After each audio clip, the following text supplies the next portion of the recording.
जर घरात भाजी करायला कुठलीही भाजी नसेल तर ही राजस्थानी मलई कांद्याची भाजी एकदा नक्की ट्राय करा। त्यासाठी 2 ते 3 मोठे कांदे अशा पद्धतीने मोठ्या मोठ्या फोडींसारखे कापून घ्यायचे आहेत। 2-3 तिखट हिरव्या मिरच्या सुद्धा अशा उभ्या चिरून घ्यायच्या।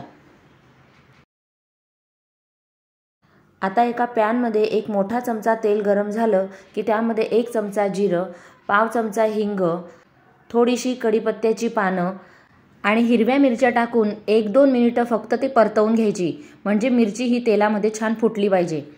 मिरच्या अशा छान फुटल्या की त्यानंतर थोडीशी हळद घालायची आणि त्यानंतर चिरलेले कांदे या तेलावर टाकायचे।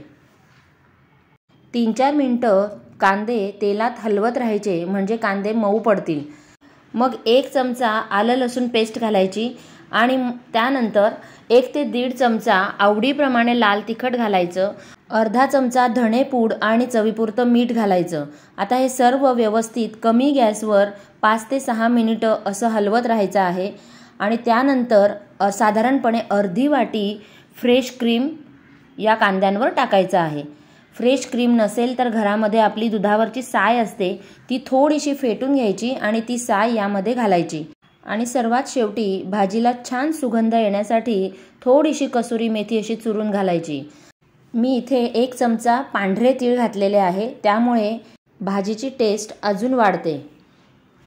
आता हे सर्व मसाले एकजीव होण्यासाठी या पॅनवर अगदी 5 मिनिटं आपण झाकण ठेवणार आहोत, म्हणजे भाजीला तेल तर सुटेलच पण ग्रेव्ही घट्ट होऊन कांदे छान मऊ होतील। 5 मिनिटानंतर झाकण उघडून बघूया। तुम्ही पाहू शकता अतिशय सुंदर अशी ही राजस्थानी मलई शाही कांद्याची भाजी तयार झालेली आहे। बघा, भाजीला खूप तेल सुटलंय आणि कुठलंही वाटण न घालता फक्त फ्रेश क्रीम आपण यामध्ये घातलं होतं, त्यामुळेच फक्त भाजीला किती ग्रेव्ही आलेली आहे। आता वरून अगदी बारीक चिरलेली कोथिंबीर घालूया। आहे ना अगदी सोपी डिश। तेव्हा हा राजस्थानी शाही मलई कांदा ही भाजी एकदा नक्की ट्राय करा। घरात काहीही भाजी नसेल तर ही भाजी अगदी आवडीने सगळेजण खातील।